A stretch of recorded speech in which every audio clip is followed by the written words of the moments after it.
a lot of like news outlets, smaller news outlets, they've been getting bought up in the last few years by bigger places. They kind of run them dry and then pull the plug on them. Yeah, there's Alden Group is one that bought the Tribune in Chicago, and within a couple weeks they had laid everybody off. Yeah. And within the last 6 to 9 months, they were trying to buy the company I was working for. And so everyone was on red alert, because if they come in and buy you, you're done. And my former company was able to fight them off for now. But yeah, once they gobble you up. Well, and what is the point of it? Is it because the angle that this person was, I can't remember if it was a video or if it was in writing, but angle that they were coming at it with was that basically like these bigger companies are doing all that. That's kind of the reason that we have such terrible news and we have such bad, like we're only left with the biggest, CNN, Fox News, whatever it is. And you don't get the local news coverage because they don't have a staff anymore because it's all cut out, or the paper doesn't exist anymore. Yeah. They just gobble them up and cut them down and then sell them off. And that's really, when I started at the Kenosha News, we had in our union, because there was a reporters or writers union, a guild, I think there was 34 people in the union. When I left last week, there was 7. Yeah, and that's not including management too. We've had mid-level managers get chipped away. We've lost people along the way. Just what in the does last this company couple years, do? Like, what are they like? What is their justification? Do you know? They just want to cut costs. They're going to cut costs, and the cost of pretty soon, I think, in the next several years, you're always going to see a physical newspaper, but you're going to see a lot less of them. Mm-hmm. It's all online, and the cost. They're just going to cut the costs. They're going to get rid of printing press. The Milwaukee Journal Sentinel just moved they just laid off all their printing press people, shut down their press. They're moving all their operations to Indiana. Kenosha News is printed in Indiana, and it's shipped up here every day in a semi. And that's they did that a few years ago, and they got rid of the printing press, laid off all those people. They just try to cut away, and keep enough there to keep the pulse going. But you look at the Kenosha News and our staff. We are so small, you can't cover everything. Yeah. We have a one man, or not we anymore. They have a 1-man sports team. One guy covering Kenosha, all of Kenosha's two sports. colleges and 8 high schools in Kenosha County. And there's one guy, Mike Johnson. And when I started there, I was in sports. We had 7 people in the sports department. Every Friday night, we had 5 football games that we covered. So 5 out of the 7 teams, there's one team that didn't have football. So 5 out of the 7 were covered by us live and in the next day's paper. Yeah. Now the deadlines are 3:00 in the afternoon. He has one person, and nothing is in the paper the next day. It's 2 days later. Jesus. And it's all online. It's put online, but he has no staff. Yeah. So I've seen it coming for a while. I was a victim of it a couple of years ago. Mm-hmm. I came back, and then I took the opportunity to get out while the getting was good, Yeah.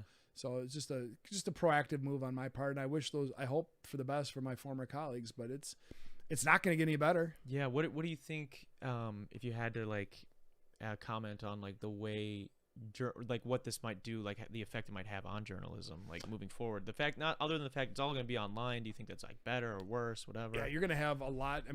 They're going to struggle. They're just going to struggle just to get young people to do it, because no one's going to college for print journalism anymore. Mm-hmm. When I came out of college in '94, it was a pretty good gig. It wasn't never paid well. Journalism never paid well, but it was a steady gig, and it was fun. And now there's no young people out there doing it. They have a young guy, really talented young reporter who's going to be full time when he graduates this next month, from Madison, and he's got a lot of digital background, and that's how they're teaching journalism now. Mm. So I was talking with this about a guy. I was talking about this with a friend of mine at the gym, and he's about my age, a little bit younger. And he's like, it makes me sad to see what journalism's going through, because we need journalism. Yeah. And I don't think people understand that, especially the younger generation. The fourth estate is what they call it, is the watchdog. And if you don't have journalists that are checking what the city government's doing, what the village is doing, what the school board's doing, that's our money. That's our tax dollars. Yeah. And that's what journalists do. They hey, why is the budget this? Hey, why are you spending this? That's what journalists do. You make sure that those elected officials are doing their jobs. But if there's no journalists to keep an eye on them. Well, especially when you have these big companies come in and suck the life out of these small newspapers that are meant to do that on a smaller scale for more immediate, if you live in Twin Lakes, if you live in Kenosha, wherever it is. When you get rid of those, then those village board members and those people, they don't get pressed about anything. And they do whatever they want. Yeah. And it's our tax dollars. It's everyone's tax dollars at work. So, I mean, journalism is a very important part to play in society, and it's scary. It's a little bit unnerving to see where it's gone. Do you think there's a way that like these smaller, because obviously like Kenosha News is available online and things like that. Do you think that like there's a way to bring back maybe smaller on the ground journalism, but in a way that's impactful, like online and through maybe media stuff like that? Yeah, it's got such a bad overhead. Like, it's so hard to make a living at. It's hard to newspapers and media as a whole really messed up when the internet was born, and I remember it very vividly because I'm old.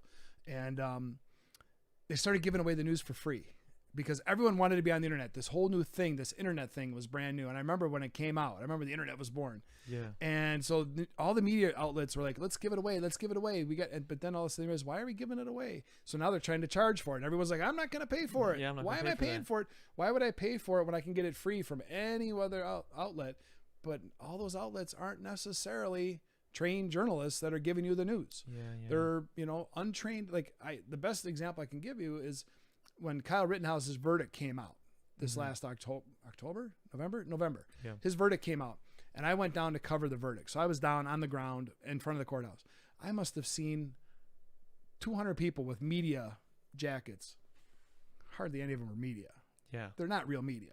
You know, so, but that's what's people like, why would I pay the Kenosha News where they have trained journalists when I can get it for free? It might not be accurate. It might be a little bit of a skewed perception. It might be slanted. It's okay, but it's free. Yeah. So we never should have given it away. And now I tell people that get mad, like I got into a Twitter fight with a guy about the Journal Sentinel. I don't know why. And he was like, he was jamming on one of the beat writers for the Packers, and I follow him on Twitter, and the guy does a great job. And the guy's like, well, I click on your link and I can't get to this story and I'm not paying. And I replied, I said, it's $1 to support local journalism. Yeah. And Tom Silverstein is really good. So pay Yeah. $1. It's not hard, Yeah. But no one wants to, I said to the guy, so when a plumber comes to your house, fix a pipe, do you pay him or no? Well, yeah. Well, that's the thing too. I think with a lot of media, and it's not even like, because I know in the field of influencers, people doing podcasting, right? It's a big thing because you're giving away basically all of your content for free, and then you have to make your money elsewhere. Right. I wonder if there isn't a way that media outlet, like news outlets, in trying to adapt, could figure out or adopt some sort of model where they could still give the news for free in a sense, but make their money some other without way. a paywall. And I know our digital advertising has been pretty strong, so it's a challenge. With AdSense and stuff like that. The ad salespeople and newspapers really have their work cut out for them. But I know that the folks there at the news have done a really good job of packaging digital ads and stuff. Yeah, that's the only way you can do it, because subscriptions aren't. The print publication's not where it's at. That just costs money. I think you're going to see very soon a lot more newspapers going to 6 days a week, like an actual physical newspaper. And I've said this before, when my parents, they're 71. So when their generation passes on, I think the next generation, my generation, and you guys even, and below and younger, I think the physical newspaper might be so long. Yeah. My dad will still sit on a Sunday morning with his coffee and read every page of the Journal Sentinel. That's what he does. He does not want to read it flipping a screen on a computer. Yeah. I am half and half. I get a lot of my news on my smartphone, but I love picking up a physical newspaper. I miss the days of going to lunch at the restaurant with my newspaper and reading the paper and eating my lunch. Yeah. But I spoke to, you guys remember Coach Franz, Mr. Franz. Oh, yeah. I spoke to his classes not too long ago at Central High School. He teaches over there now. He's doing a media unit. So I got a bunch of 16, 17-year-old kids. And I always ask him, I said, okay, show of hands, how many of you guys and girls read a physical newspaper, not on your phone? Physical newspaper. 0, right? 0 in one class and 1 in another. I spoke to 2 classes that day. So there was no kids in the first one, 1 kid in the second one. Is that one kid held back 10 years or something? Right. What? Everyone's looking at him? I don't know anybody. And then I said, okay, so they're 16, 17, so you're figuring their parents are probably late 30s, early 40s. So he's still young parents. I said, okay, how many of your parents read a physical newspaper? Pick up the paper, read it. 1 to 2. Again, damn, nobody. Yeah. Nobody reads the physical newspaper. So. Yeah, the only person I know that does is McKenna's dad. He always shows me, he'll just show me some. Yeah. Yep.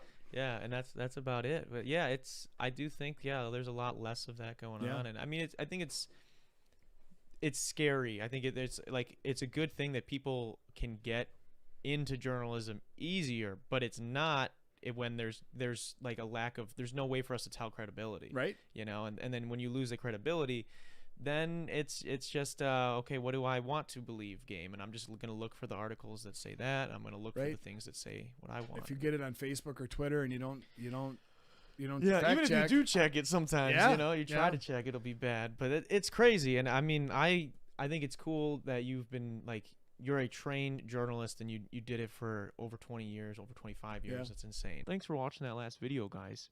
If you would be so kind as to click right over here, you could check out that episode in its entirety. Or you can click over here and subscribe to the channel. See lots of other fun shit that we do here on the channel. It's up to you.